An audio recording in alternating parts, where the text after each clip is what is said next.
Hello, this is Victor Prince, author of The Camino Way, Lessons in Leadership from a Walk Across Spain. And today I'm walking on my final day on the Camino Finisterre, which is a path that many pilgrims took after they reached Santiago de Compostela here in the Camino de Santiago. And the reason the pilgrims walked this was because they were told that this little peninsula right there was the end of the world, that they could go no further because the New World hadn't been discovered yet.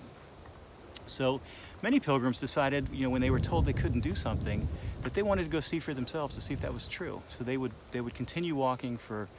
several more days to get to Finisterre and see if it was true. And then I think that's a powerful lesson for us because when we think about constraints that we have in our career, in our personal lives, or other places, a lot of times what we need to do is to see if those constraints are real or not. And so what I encourage you to do is when either you tell yourself or someone else tells you that you can't do something, that there's like a wall or a barrier there for you, I want you to go up and shake that fence to see if it's a real one, because a lot of times it's just a bubble, and if you poke it enough, that bubble's going to burst and open up the skies to you. And the reason I know that is personally because the Camino did that for me. So when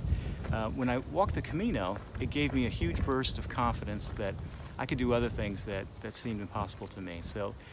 one of the things that I always wanted to do was to write a book, and the Camino gave me the guts to write my first book, and it did better than I thought, and now lo and behold, this is the third book, and I haven't looked back since. So what I'd like for you to take today, the lesson from the Camino, is that when